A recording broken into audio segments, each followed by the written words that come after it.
Hapon nung ikalawa ng Marso taong kasalukuyan, habang naglalakad ang residenteng si Vilma Maraon sa Sominot, Zamboanga del Sur,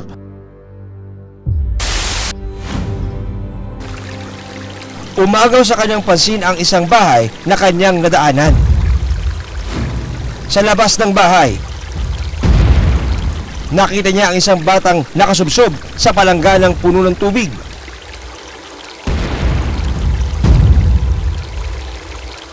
Agad niya itong nilapitan. Napansin niyang namumutla at tila hindi na humihinga ang bata. Diyos ko po! Diyos ko, mga kapitbahay! Tulong! Tulong ang bata! Tulong mga kapitbahay! Tulong! Sino ang batang nakita ng residente at ano ang sinapit nito?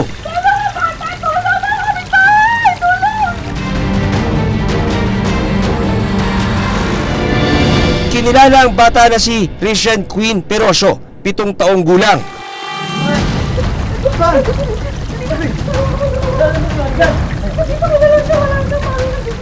Makalipas ang ilang minuto, humahangos na dumating ang ina ng paslit na si Chini Peroso, 33 taong gulang. Anong nangyari? Sabi ng mga kapitbahay ko, yung anak mo, kaya ma'am, nataranta ako na. Pagtingin ko ma'am, nakahandusay na po ma'am. Nasashock ako, hindi ako makapagsalita. Akala ko, gugising siya. Yes! Yes! Anak ko!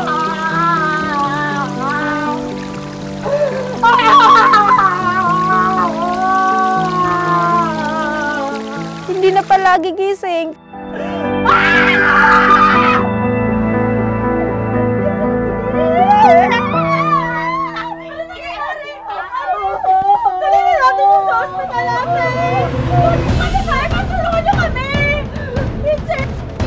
Agad na sinugod ang bata sa pinakamalapit na ospital. 6, 7, 8, 9, 10, 11, 12, 13, 14, 15. Sinubukang isalba ang buhay ng paslit.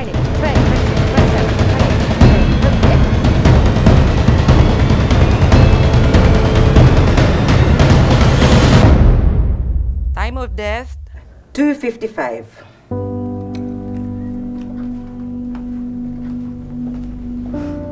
Pero sa kasamaang palad, hindi na umabot ng buhay sa pagamutan si Rishane. Sobrang sakit. Halos sumisigaw ang puso ko sa sakit. Hindi ko alam kung anong gagawin ko. Hindi ko alam kung ano. Dami kasing nasa isip ko. Wala, para ako naghahang. Parang daming pumapasok sa isip ko, ma'am. Yun, anong gagawin ko? Tatawagan ba ko ang asawa ko? Sige, ingat ah.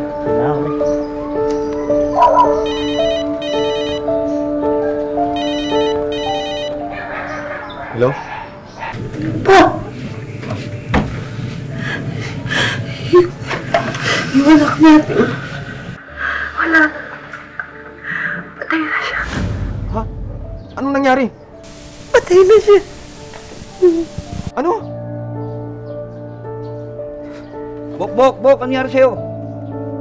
Pare. Ang buong akala ng ina ni Rishane na si Chini Peroso, nalunod ang kanyang anak. Sabi ng doktor at saka nurse, anong nangyari? Sabi namin, nalulunod sa planggana. Tiningnan nila, nakita yung liig niya na may marka. Napansin ng mga doktor at nurse na may bakas ng pagkakasakal sa liig ang bata. Ang ikinamatay daw, hindi daw nalulunod. Masakit sa aking puso, ma'am, na hindi nalunod ang ikamatay sa aking anak. Pero hindi ko naisipan kung anong nangyari, sino ang gumawa, hindi ko naisip. Agad na ipinarating sa Sominot Municipal Police Station ang sinapit ng biktima. Ang sabi ho nung nag-report, may bata daw po na ang findings is strangulation. Yun po ang unang nai-report sa unang tawag.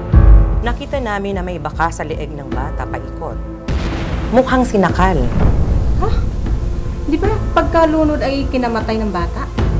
Malinaw na strangulation ang cause of death. Sa pagsisimula ng investigasyon ng mga otoridad, natuklasan na strangulation o pagkakasakal gamit ang isang kordon ang naging sanhi ng pagkamatay ng batang si Richelle. At napansin nga po nila dun sa liig ng bata na meron pong bakat ng pagkakasakal na ginamitan po ng extension wire. Tinitingnan din ang anggulong hinalay ang biktima.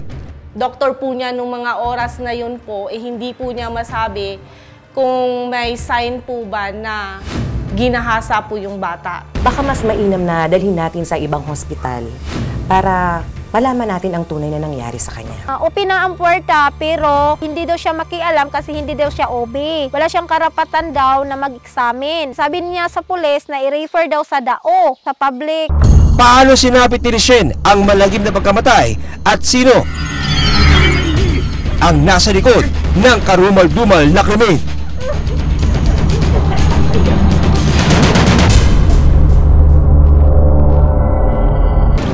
Inakalang nalunod ang 7 taong gulang na si Richelle Queen Piroso kaya namatay sa barangay Bagong, Oroquieta, Suminot, Zamboanga del Sur.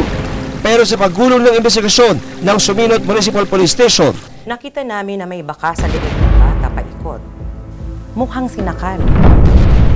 natuklasang sinadyang paslangin ng bata sa pamamagitan ng pagsakal.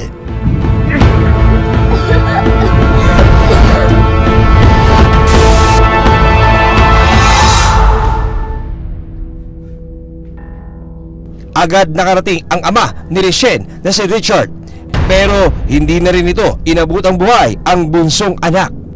Pagdating po niya dun, ma'am, umiiyak siya na, ma'am, ng malakas, sumagulgol.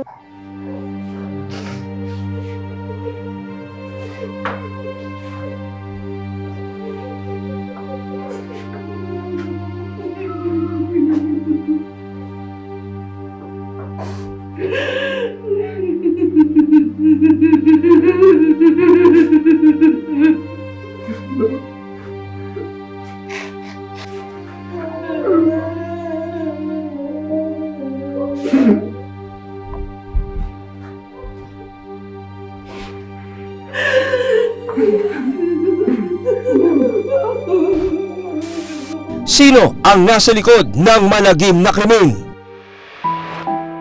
Bunso sa 4 na magkakapatid ang batang si Richelle. Namamasukan bilang security guard ang kanyang ama na si Richard sa Ozami City, Misamis Occidental. Ang ina niyang si Chini naman ang nag-aalaga sa kanilang magkakapatid. Wow, very good. Anak manang-mana ka talaga sa akin. Anong sa'yo? Sa akin? Sa atin. Pero alam, mabuti na rin yan.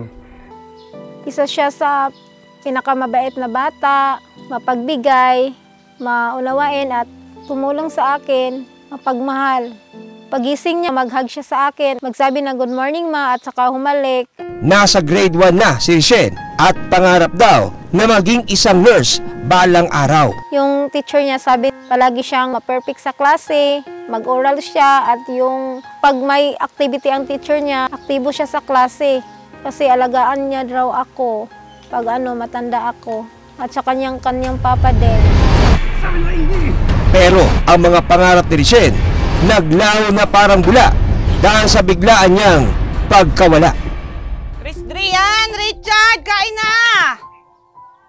Malilate na kayo sa eskwela. Halika na, dali. Bago magtanghali nung araw na maganap ang krimen, umuwi ang 2 kapatid ng batang si Richelle na si Drian, 11 taong gulang, at Richard Jr., 10 taong gulang. Noong 11:45, dumating po ang 2 kong anak. Pagdating nila sa bahay, naglalaro sila ng cellphone ko. Lampas 12:00 naman ng tanghali, dumating si Richelle kasabay ang kanyang guro. Richard, ba't nandito ka na? Ay, teacher. Magandang hapon po, Teacher Eda. Ay, ba't nakauwi na po si Richard? May problema po ba sa eskwela? Hindi po. Wala po talaga kaming klase ngayong hapon. May gagawin po kasi ako sa kabilang barangay, kaya po sinabay ko na si Richelle. Yung bunso kong anak kasama ang kanyang teacher. Pagkatapos, sinabi ng teacher niya na wala silang klase. Pinakain ko silang 3, tapos sinabihan ko na aalis muna ako dahil may pupuntahan ako. Kumain ka na din, sumabay ka na sa mga kuya mo. Kumain ka madami, ha? Tsaka Tsaka huwag masyadong mabagal kumain. Nang malamang walang pasok si Richelle noong hapon, inakala niya ring walang pasok ang iba pa niyang mga anak. Hawa ka mong plato, baka mahulog. Hindi ako nagtanong sa kanila. Akala ko lang na wala silang pasok. Naisip ko po, ma'am, yung hindi napapasok sila at may mag-aalaga naman, may kasama naman yung bunso ko. Kasi malalaki na yun ang yung dalawa. Nagpaalam siya sa mga anak na siya ay may pupuntahan.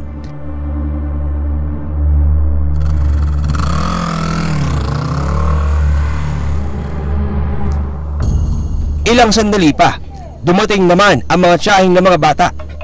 O Richelle, hindi ka ba pumasok? Wala daw po kaming pasok, sabi ni ma'am. Ah, ganun ba? O sige, magbihis ka muna. Oh, ako na dyan. Sige na, ako na dyan. Kumakain lang po, ma'am. Sabi niya na magmadali kayo kasi malapit ng mag-aalaon na. Tsaka pasok na po kami. O, akala ko ba wala kayong pasok? Si Richelle lang po yun. O sige, hatid ko na kayo. Paano po si Richelle? Eh, nasan ba yung nanay niyo? Naniningil lang po ng pautang.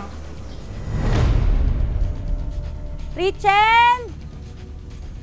Babalik ako agad, Richelle, ha? O, kayong dadalo dyan. Tara na. Bilisan nyo na dyan. Ilang minuto bago mag-alauna ng hapon, bumalik sa eskwelahan ang dalawang kapatid ni Richelle, kaya naiwan siyang mag-isa ng bahay.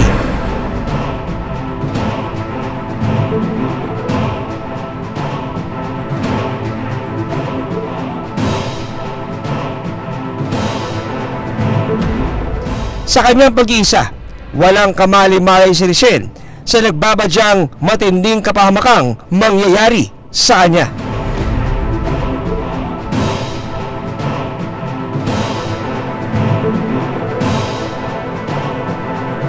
Tsaka pasok na po kami. O sige, hatid ko na kayo. Richelle! Babalik ako agad, Richelle, ha? Naiwang mag-isa sa kanilang bahay ang batang si Richelle Queen Piroso noong 2 ng Marso taong kasalukuyan. Hala, Diyos ko po! Yun na pala ang huling pagkakataong makikitang buhay ang paslit. Paano niya sinapit ang karumal-dumal na pagkamatay? Sa pag-usad ng investigasyon ng Suminot Municipal Police Station, agad ding dumating sa pinangyarihan ng krimen ang mga otoridad para mag-imbestiga. Pagdating po nila doon sa lugar ng pinangyarihan, kung saan po yung bahay ng biktima, ang ginawa po ng mga kasamahan namin, kinordon po nila yung lugar ng pinangyarihan. Sa pagtatanong-tanong ng mga pulis sa lugar, nakausap nila ang ilang kapitbahay ng pamilya Piroso. Ayon sa isang residente, kahina-hinala ang kilos ng isang lalaki na madalas tumambay sa isang kubo malapit sa bahay ng biktima. May napansin ba kayong ibang tao na umaligid dito kanina? Sir, si Brian, sir. Si Brian lang na may nakita ko nakatambay dito eh. Malapit sa may kubo. Sir, kasi daw po, ito pong tao na to, madalas daw pong tumatambay. Malapit po sa kanila.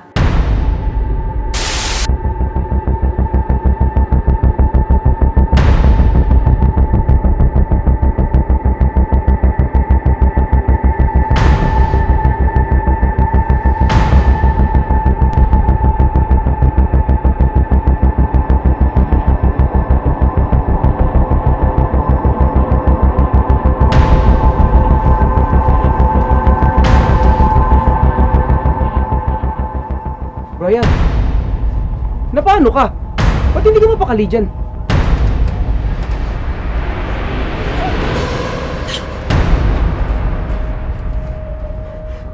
Tayo, natatakot ako tayo eh.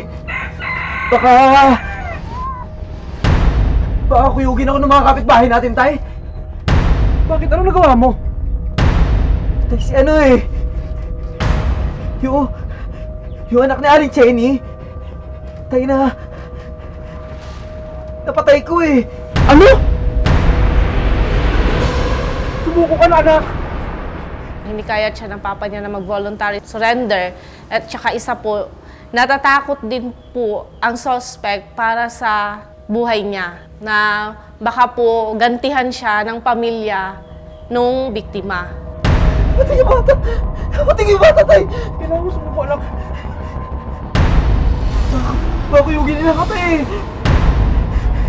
Subukan kita anak, kailangan mo sumuko talaga.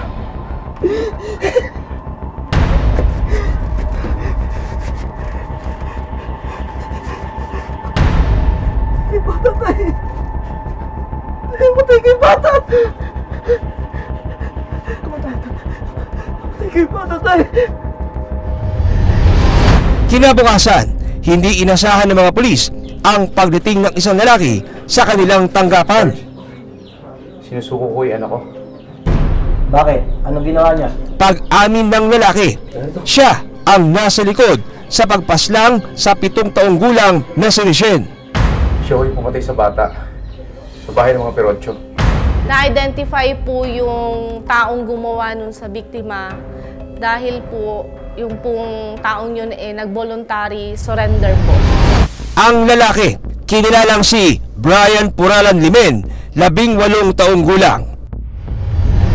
Babalik ako agad, Rachel, ha? O, kayong dalawa dyan. Tara na. Bilisan nyo na dyan. Ayon sa extrajudicial confession ni Brian, 1:00 ng hapon noong 2 ng Marso pagkatapos umalis ng magkapatid na Christian at Richard Jr. Naiwang mag-isa ang batang si Richelle sa kanilang bahay.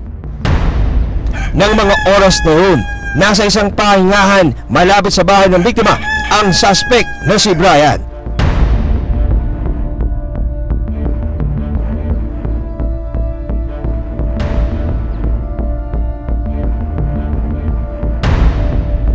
Nang makasigurong wala nang ibang kasama ang biktima, pumasok na ito sa loob ng bahay ayon sa kanyang testimonya sa mga pulis.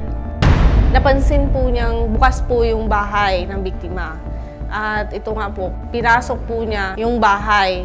At yung bata po, nandun po sa may sala, naglalaro po ng cellphone. Anong ginagawa mo dito?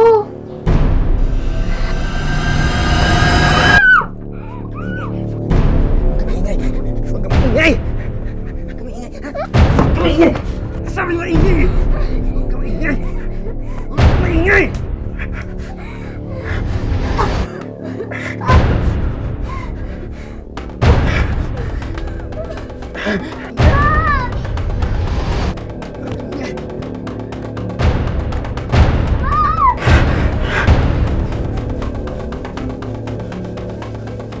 Pagkapasok po niya sa bahay, sinakal niya yung bata.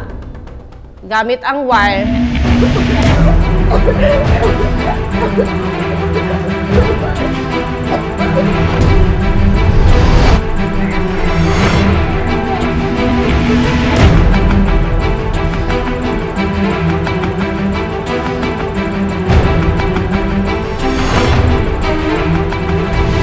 Ilang sandali pa, matapos ang krimen, lumabas ng bahay ang suspect.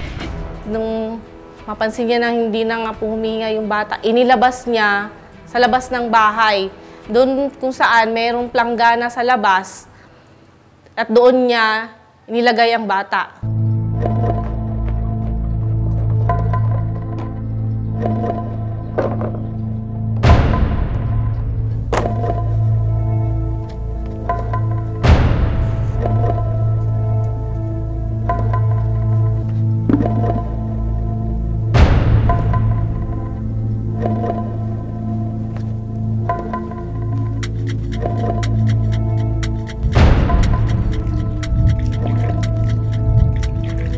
Dito na siya nakita ng residente at saksing si Jetro. Ryan, tayo mo naman yung gripo, sayang yung tubig. Bakit? Hindi ko naman bahay yan ah. Kahit pa, sayang nga yung tubig eh. Ako na nga, wala ka man lang malasakit. Sige na, ako na. Sige na, ito na. Sige na. Nang makalayo si Jetro, binalikan daw ni Brian ang walang mali na paslit sa loob ng bahay ayon sa mga pulis. Binuhat niya ang katawan ng bata.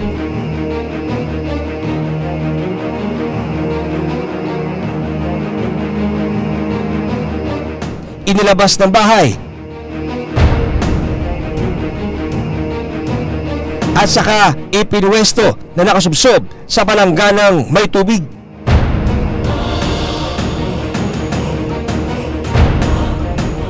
Pagkakalagay niya dun sa bata sa may planggana, para gusto niyang palabasin na nalunod po yung bata dun sa planggana.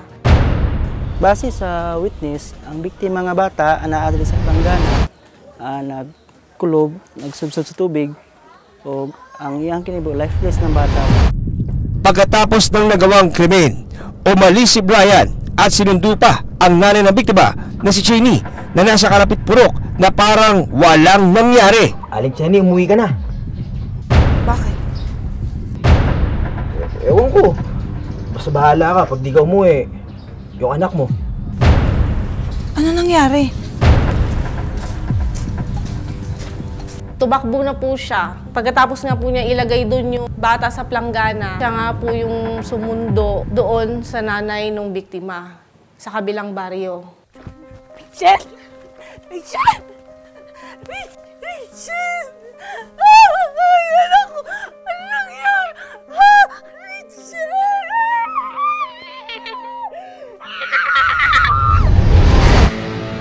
Harap sa kaliwa.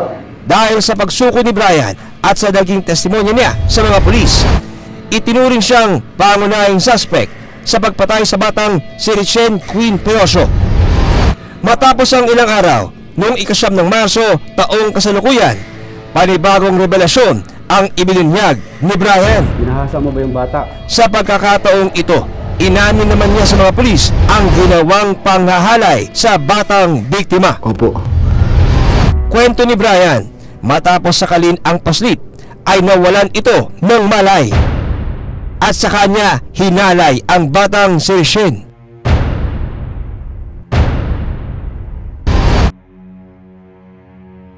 Mister, Mrs., kailangan nyo lang kung ma-identify yung suspect kung siya talaga si Brian Poralan.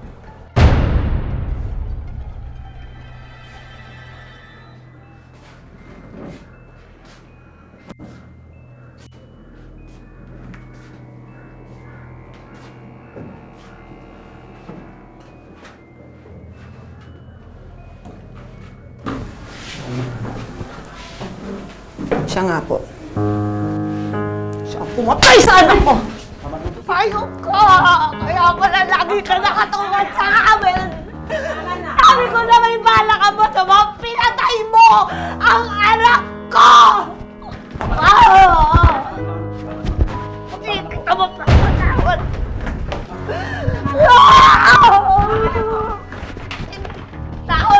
Sinampahan si Brian Poralan Limen ng kasong panggagasa at pagpatay. Kasalukuyan siyang nasa kustudiya ng Suminot Municipal Police Station. Kasong naisampa po natin sa suspect ay murder. Dahil nga rin po dun sa extrajudicial confession po na inadmit po niya na siya nga po yung pumatay. At nitong mga ilang araw po inadmit din po niya na ginahasa po niya yung bata. Bali po yung rape po na kaso magiging supplemental po nung naisampa po namin kaso na murder.